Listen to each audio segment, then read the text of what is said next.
Hey everyone, we're going to talk to you now about buying an acoustic guitar.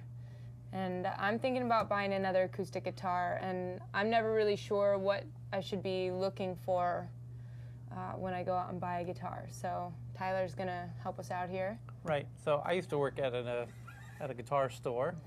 And yeah, in terms of buying acoustic guitars, which is what you and I have, as opposed to an electric guitar, which is what somebody like you'll see Jimi Hendrix playing. But in terms of acoustic guitars, there's basically three things to keep in mind, or what I would tell everyone that came in.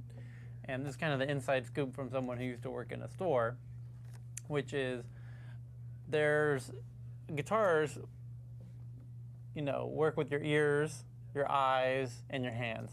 So you have 3 of your 5 senses in play. Some would argue smell is important, but not so much. And I guess taste really, I don't typically lick my guitars. But the sight actually is quite important, and different people value this differently. Some people really focus on what they look like. Some people really focus on what they sound like. And some people really focus on how they feel when they play them. There's really no right or wrong balance of those 3 things, but I usually ask the customer, which is more important to you, the sight, the feel, or the sound?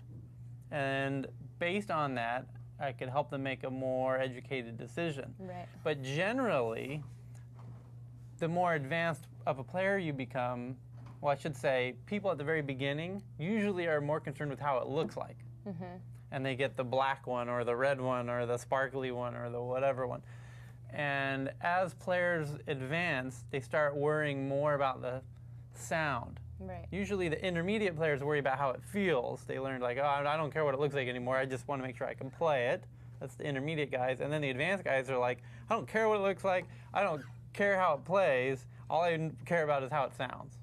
Right? So that's kind of the evolution of the guitar buyer. Right? Right. But in terms of getting one that looks good, that's easy. You just walk in the store, you pick one that looks good. In terms of getting one that plays good, you got to pick up a bunch of guitars and play them all and find the one that feels good to you. That's easy to push down on the strings, typically. That's how I got this one. I just played a bunch of them, and it sounded really full and pretty, and sounded really good with my voice too. So there you have it. So you're kind of in between the feel and the sound. Yep, totally. And as you get really comfortable with feel and you have a mastery of how to play, you stop worrying about that and you just worry about sound. Yeah. But in terms of finding a good feeling one, yeah, you just got to play a lot. Yeah. Pick the one that feels real easy to play, comfortable for you and your size. And then in terms of picking a good sounding one, now that's the real art. How do you find a good sounding one? Again, you got to play a lot. Again, it's rather personal. Yes. But there are some rules to sort of follow, and that is, in an acoustic guitar, there's really only 2 types.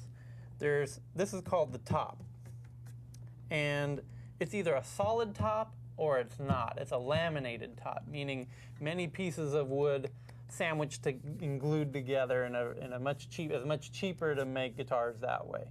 Right, it's like plywood, basically. That's called laminated? A laminated top. A solid top is a solid piece of wood that resonates like a real instrument.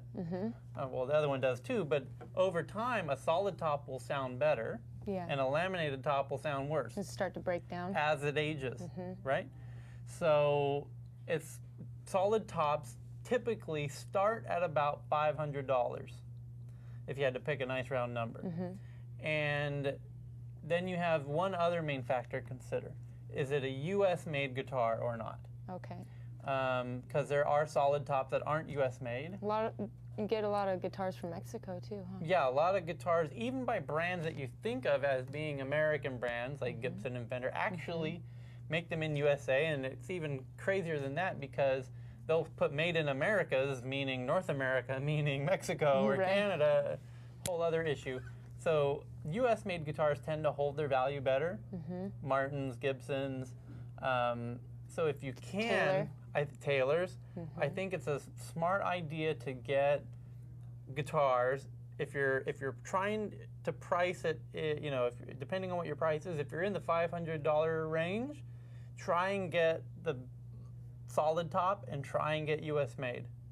But the US-mades now tend to start closer to $800. Right.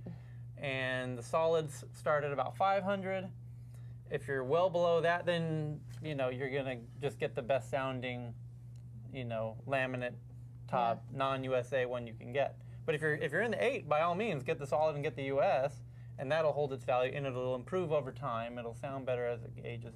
Those are pretty much the main factors you want to keep in mind when you go to get your next guitar. Good things to know. One other main thing to think about is something you have on yours, which is the ability to plug it in. Oh yeah. To an electric. Right. And that's something you're just going to have to know when you go shopping. Is that something you're going to need? Are you going to need to plug it into an amplifier and play in front of a big audience? And there's a pickup on the inside which can sometimes change the tone of the guitar. Right, but you don't necessarily need to have this because they make little pickups that you can put in the guitar that are actually not very expensive. That you can put like right here. Right, and those are going to cost you, there's 2 different types. There's one that you can apply yourself, and those cost about $60, $70. And then they have ones where you'll have to take it to a repair shop and have them install it permanently.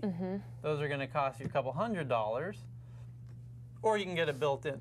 Right. But acoustics can sound nice when they're just mic'd by an outside mic too. That's the other thing too. What do you think about ovations? Because that's like a totally separate deal. You're exactly right. There is a whole other type of acoustic guitar manufacturing back in the 70s and 80s that had a plastic backing. And that was actually a really big fad like in the 80s. Was this new very rounded plastic back. That fad pretty much died out. Plastic doesn't tend to get better with age in terms of sound like solid wood does. Right. And that, again, kind of illustrates the point of why you want solid wood if you're in the market at that price range. Yeah. Cool. Yeah, so that's pretty much the inside scoop on buying acoustic guitars. There you go. If you want to learn how to buy a guitar, tune a guitar, string a guitar, or clean a guitar, click on any of these videos.